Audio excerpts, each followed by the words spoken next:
in 2023, within the peaceful apartment complex in Tampa, Florida, USA, where residents lived their daily lives as usual, no one could have imagined that a sophisticated poisoning would silently unfold.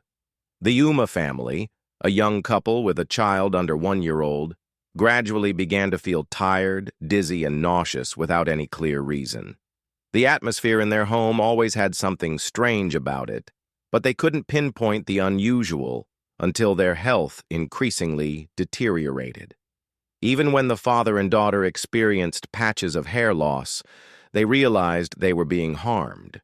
However, it wasn't by visible means like knives or guns, but by an invisible weapon that infiltrated through the cracks of their door. Everything came to light when Uma installed a hidden camera to monitor and discovered the horrifying actions of their neighbor, a Chinese graduate student pursuing a doctorate in chemistry at a prestigious university who lived a rather quiet and mysterious life. Why would a person with such high education target a young family? Was there something hidden behind this story? And you are watching the Mystery Cases channel, where we together explore the most mysterious cases, the most thrilling stories. And as usual, before we unravel the mysteries in today's case, please leave a like and a subscribe to support us. Now let's go back to that time to understand the details behind this case more clearly. The story began when a young couple eagerly moved into their new apartment in June 2022. Uma Abdullah, an Indian native, and his wife moved into an apartment located on Palm Spring Avenue, Tampa, Florida. They had carefully chosen this place before deciding to rent it due to its convenient location near Uma's workplace and the quiet space, which was very suitable for his wife, who was pregnant and could rest comfortably. The neighbors around them all seemed friendly, welcoming the new couple with warm greetings. However, not everyone was happy about their arrival. A man living in the basement seemed dissatisfied. That was Lee Hook Min, a graduate student from China who was pursuing a doctoral program in chemistry at the University of South Florida. On the very first day Uma and his wife moved in, Lee Hook Min approached Uma with a displeased attitude when he saw people moving things in and out. He pulled Uma to one side, his face full of tension, and said, "I suffer from severe neurasthenia, and my sleep at night is very poor.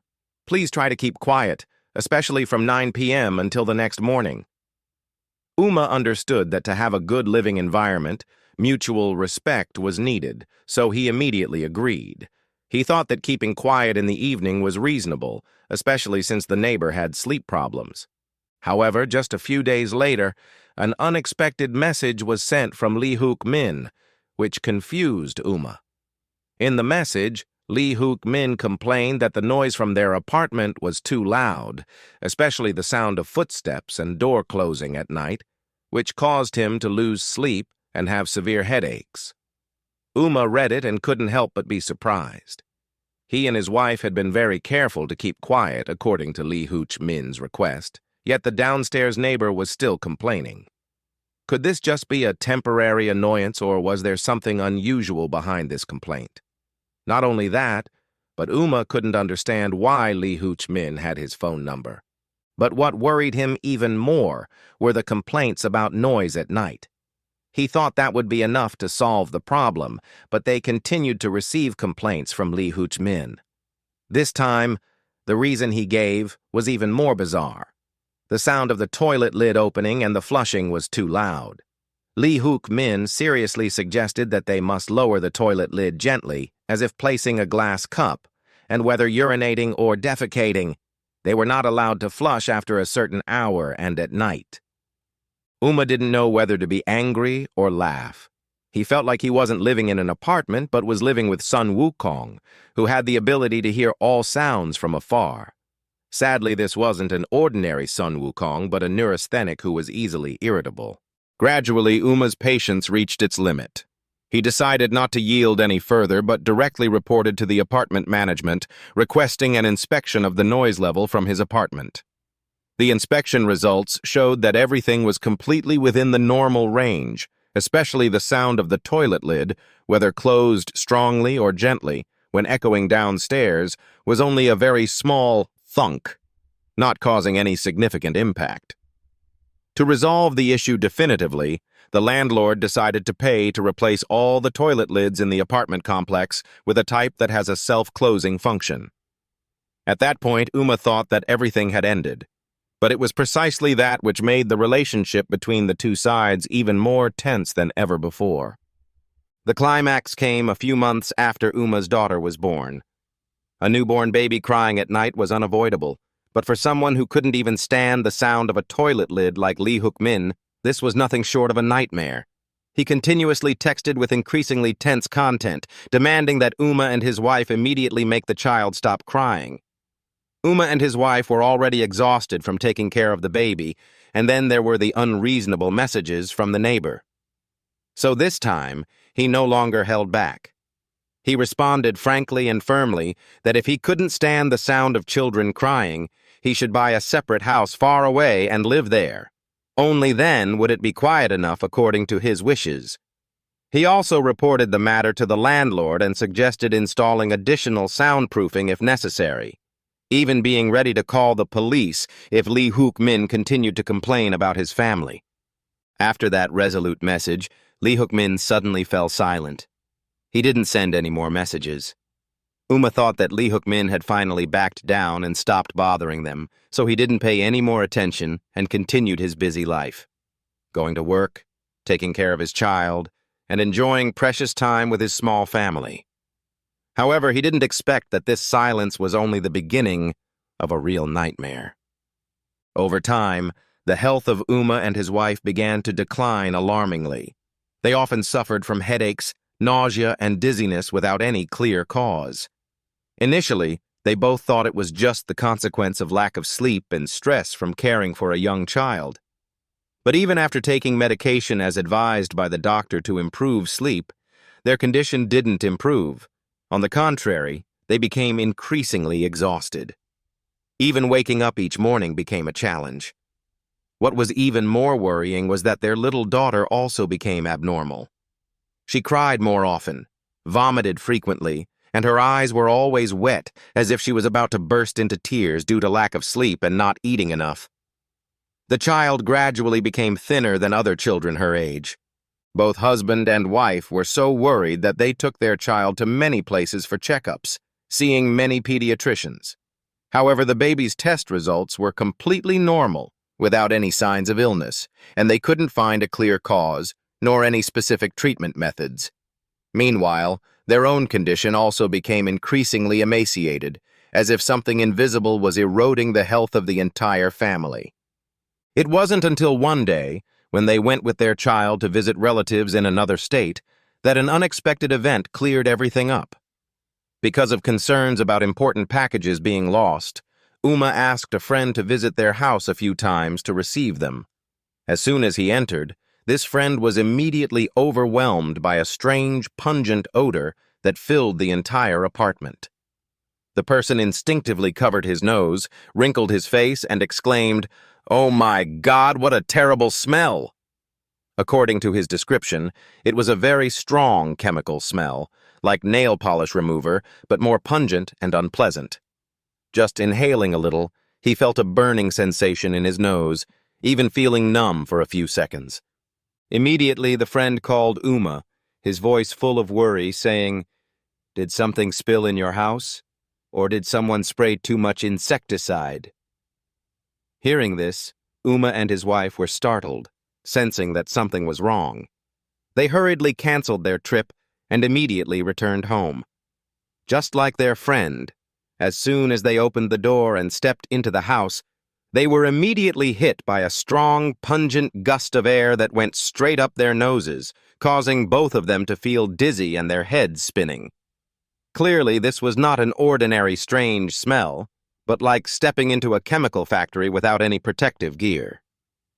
They turned to look at each other, their faces full of panic, and exclaimed, "So, our house smells this terrible? Why didn't we notice before?" This question sounds unbelievable, but in fact, it's very easy to explain. The human sense of smell can become fatigued when exposed to a scent for too long. When living in an environment with a certain smell, the brain will automatically get used to it and gradually filter out that smell. That's why there's the saying, after a long time in the fish market, people no longer smell the fishy odor. So, could it be that this house really has a problem? They hurriedly opened all the windows and doors to ventilate, trying to dispel the pungent chemical smell in the air. At the same time, they immediately called the landlord, requesting him to come and check immediately that night. All three of them searched the entire apartment, checking every nook and cranny, but still couldn't identify the source of the unpleasant smell. There were no signs of any chemical objects, nor any damaged or burnt items. After some thought, with many years of experience, the landlord put forward the hypothesis that perhaps the heating system or the hot water heater was too old, causing the rubber inside to melt and give off a smell. Although not certain, he still decided to replace the entire hot water heater and heating system to ensure safety, especially because there was a baby in the house. At the same time, he also hired experts to clean the vents and check the air duct system. All three of them thought that everything would end here. However, the reality was not so. After completing all the costly repairs, the chemical smell disappeared for less than half a month and then suddenly reappeared.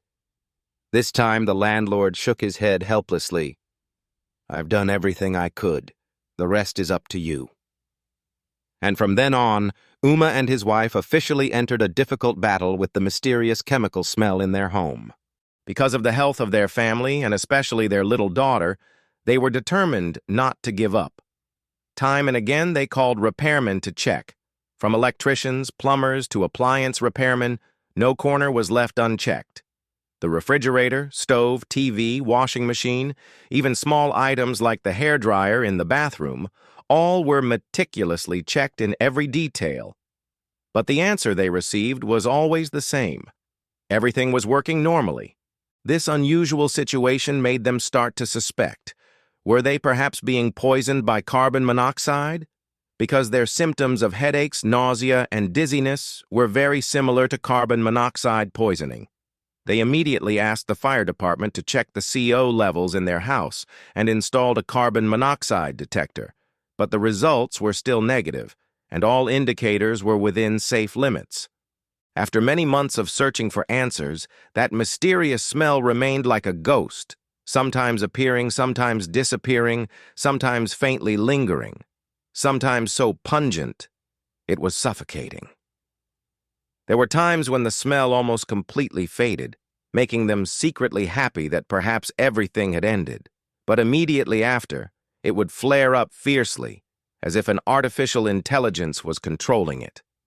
And each time that happened, the suffering of their family intensified. Uma and his wife not only had to endure severe headaches, but their little daughter also cried all night, making them feel like they were in a hell with no way out. Many people might wonder, if they suspected the house had a problem, why didn't they move instead of going through the trouble of finding out? However, for Uma and his wife, leaving was not an easy option, partly because they really wanted to know the reason behind the strange phenomena their family was experiencing, and more importantly, it was an economic issue. In an expensive city where rent could reach thousands of US dollars per month, this spacious two-bedroom apartment was only priced at just over 1,000 US dollars. At that time, Uma had only been working for a few years, and his wife had just given birth. And the cost of raising a child was like burning money every day, making it impossible for them to casually move to a more expensive place. So they decided to continue to stay put and find the cause themselves. In a deadlock, they tried the most manual method, which was using their noses to smell. They chose different times of the day to go out for a walk for a few hours, breathe fresh air, and then return home with their most sensitive sense of smell. Then they started acting like a professional sniffer dog, checking every corner of the walls, every crack in the door, the toilet, the sink, and even climbed up to the ceiling. They were determined to find the source of this mysterious smell. And then finally, an important clue emerged. Uma noticed that the closer he got to the main door, the more pungent the chemical smell became. But the strange thing was that the odor didn't just appear at the door crack, but was especially strong at a small crack on the nearby wall. Not only was there a strange smell, but dark stains also appeared on the wall surface, like dirty water that had stagnated for a long time. Could this be the cause? Could water from the upper floor have leaked, carrying harmful chemicals, and after all that time, they had seeped through the wall, affecting their entire family? With that thought, Uma immediately checked more carefully, but something wasn't right. He opened the door, examining every detail, but completely didn't see any water pipes showing signs of leakage or any electrical wires near that area with any damaged wires. Everything remained an unsolved mystery. When Uma went to the landlord to report his new findings, he didn't expect that this would be the last time the landlord would show any interest in the matter. The middle-aged man shook his head in annoyance, not even bothering to check anymore. "I've had enough. You two are just making a big deal out of everything." Not only did the landlord shirk responsibility, but he even began to suspect that Uma and his wife were having psychological problems, thinking that perhaps they were obsessed and paranoid that they were being harmed. How could there be any so-called toxic gas or mysterious water stains here? And day by day, the gazes around them became more and more suspicious. The doctor they finally consulted also gave a surprising conclusion. Both husband and wife were suffering from mild nervous exhaustion. Upon hearing this result, the wife burst into tears, not knowing what to do anymore, but Uma was different. He looked at the diagnosis, and an idea suddenly flashed in his mind. Wait, nervous exhaustion. Hadn't someone said I had nervous exhaustion before? He hurriedly opened his phone, found the last message from Lee Hook Min, the neighbor living downstairs in their apartment. And when comparing the dates, a chilling truth gradually emerged. The period when the Uma family began to experience strange symptoms coincided with the time they had argued with Lee Hook Min about the noise issue. Was there any connection between these two events? Not wanting to worry his wife further, Uma decided to keep everything to himself. He quietly placed a small hidden camera in a potted plant in front of the apartment door, directly facing the entrance and exit. This camera would record continuously 24/7, and all data would be uploaded directly to his cloud account. Just a few days later, Lee Hook Min's image appeared in the video. The man walked naturally down the hallway, constantly observing his surroundings as if to make sure no one noticed, and then he squatted right in front of Uma's door. Watching this, Uma stared intently at the screen. However, due to the unclear angle, he couldn't see exactly what Lee Hook Min was doing, only knowing that after about a dozen seconds, he stood up and left in a hurry. When rewatching the footage, a feeling of anger overwhelmed Uma's mind, but he decided not to act hastily. He adjusted the camera angle lower so that it could record everything happening under the door more clearly. Then a few days later, Lee Hook Min reappeared in front of the Uma family's apartment door. This time, everything was clear. The camera recorded him holding a syringe, inserting it directly into the door crack and injecting all the liquid inside into the apartment. Throughout the process, Lee Hook Min's eyes were extremely cold, his face expressionless, every movement smooth as if he had done this more than once. When rewatching the video, Uma felt a chill down his spine, sweat running down his back. There was no doubt anymore, his family had been poisoned. Without delaying a second longer, Uma immediately picked up his child, pulled his wife out of the apartment, and called the police immediately. In a flash, the police were on the scene and cordoned off the area. They collected samples from the floor, door cracks, and stains on the walls. A few days later, the results of the chemical analysis were announced, shocking everyone. The samples contained methadone and hydrocodone, two types of drugs belonging to the opioid group that have extremely strong effects on the nervous system. Methadone is a high-dose pain reliever often used for drug withdrawal, but if used incorrectly, it can cause respiratory failure and death. Hydrocodone is also a pain reliever that causes addiction, with effects similar to morphine. In addition, there were some other toxic elements, but the police were still continuing to analyze the exact composition.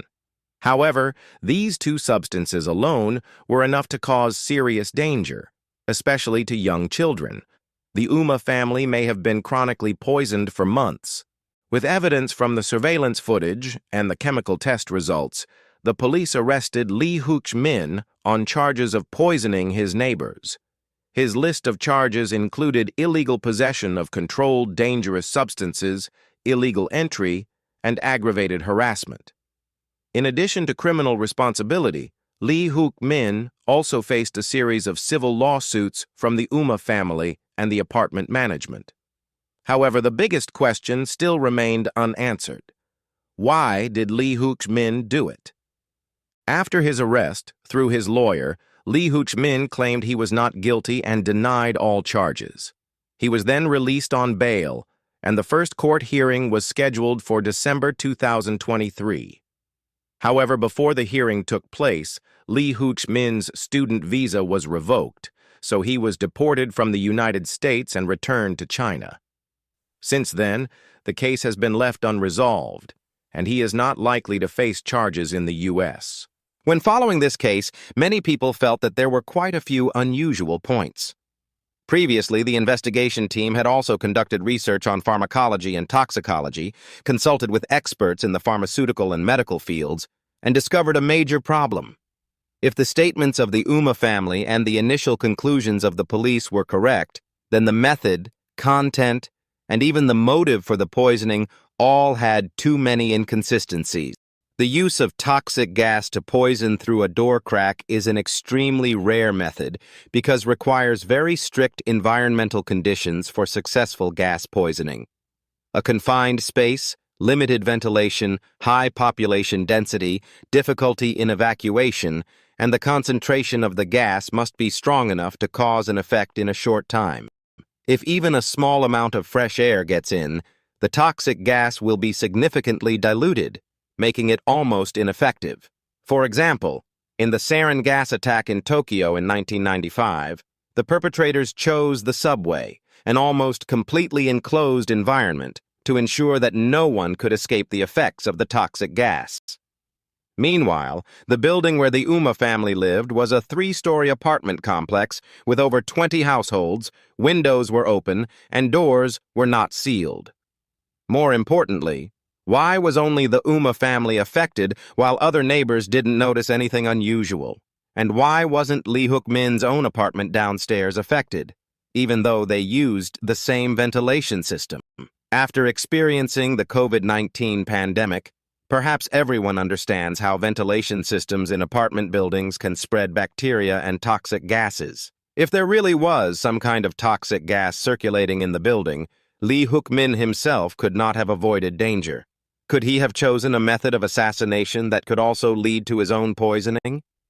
If it wasn't immediate gas poisoning, was there a possibility of chronic poisoning with toxins accumulating over time? This question would lead us to a completely new direction of investigation because the possibility of poisoning by injection is almost impossible, according to the analysis of some experts. It's possible that the Uma family was still poisoned, but it's unlikely that it was from Lee Hook-min's syringe. If we only consider toxicity without considering the dosage, then that's a fallacy in this case. Methadone and hydrocodone only cause poisoning when used in excess of specific thresholds.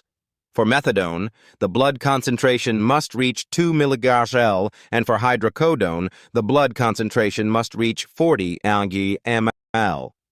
If not taken orally or injected directly, but only inhaled or absorbed through the skin, it is almost impossible to reach a poisoning concentration. Furthermore, neither of these substances is volatile. Even if a few milliliters of solution were pumped into the door crack, or even if a fire hose was used to spray it into the house, it still wouldn't be able to turn the Uma family's apartment into a gas chamber as they described. Even if we assume that Lee Hook-min had a deep understanding of toxicology and found a way to turn methadone and hydrocodone into a gaseous form that could be inhaled or absorbed through the skin, there is still a major problem. These two substances are primarily pain relievers, not neurotoxins or chemicals that cause immediate death. Their main side effects are addiction and withdrawal symptoms, meaning that if exposed once, a person might feel sleepy, pale, and tired. If exposure stops after a long period, the body may experience withdrawal symptoms such as headaches, nausea, and lethargy. This suggests that poisoning through the door crack by injection seems insufficient to cause acute poisoning, unless there is another mechanism that helps to diffuse a larger dose into the air. Moreover, the person at the highest risk in the Uma family was their child under 10 months old, because at that stage, the baby would crawl on the floor, and their hands and feet could come into contact with the solution from the door, then accidentally put them in their mouth or rub them in their eyes. This could cause serious injury because an infant's body cannot effectively eliminate toxins as well as adults, so the syringe may not necessarily have been the murder weapon. This action could just be a small part of the plan or a way to mislead. Another possibility is that Lee Hook-min may have used additional methods to poison the Uma family, such as entering the house and poisoning food and drinks to ensure a strong enough dose to cause real poisoning. Or he used another, more potent type of poison than methadone and hydrocodone, but it hasn't been fully discovered. This also explains why the police charged him with illegal entry. Or there's another possibility. After poisoning the Uma family by some secret method, Lee Hook-min might have felt that it wasn't safe enough, so he decided to add another layer of spice through the door crack as a way to mislead. What made a person like Lee Hook-min become such a persistent and cruel villain? Was it just because of a conflict over noise that he was willing to turn himself into a person with a twisted mentality, cruelly attacking his neighbors? To understand more clearly, we can learn more about Lee Hook-min's background. He was born in 1987, graduated with a master's degree in chemistry from Tianjin University, China, in 2015. Lee Hook-min went to the United States to study abroad, initially at the University of Miami, then transferred to the University of South Florida, and graduated at the beginning of the year. What's noteworthy is that at the time of the poisoning, Lee Hook-min was in the process of job hunting, having just graduated but not yet having a stable job. On his LinkedIn page, he described himself as follows: "I enjoy facing new challenges in research, believing that new learning is an important factor in self-improvement. I wish to work in a harmonious environment and solve challenging tasks together with colleagues." The problem here is that the challenge he mentioned almost caused the entire Uma family to eat a poisoned meal. This raises a more frightening question. If Lee Hook-min actually had the opportunity to enter a work and research environment, could he become a madman who would make colleagues fear and worry that they would be poisoned by him? Besides, not only did the investigation team look into Lee Hook-min, but they also searched for information about Uma, the victim in the case, and discovered a noteworthy detail on LinkedIn. Uma is a data analyst, specializing in synthesizing internship results and grades of graduating students, assisting them in job hunting. Especially for the past 3 years, he worked at the University of South Florida, the very school that Lee Hook-min attended. Was this just a random coincidence, or had there been a conflict between them before? Was there a possibility that Lee Hook-min believed that Uma had influenced his job opportunities, causing him to fail in the job application process? And from there, anger erupted into hatred, leading to a cruel revenge plan targeting not only Uma, but also his wife and child?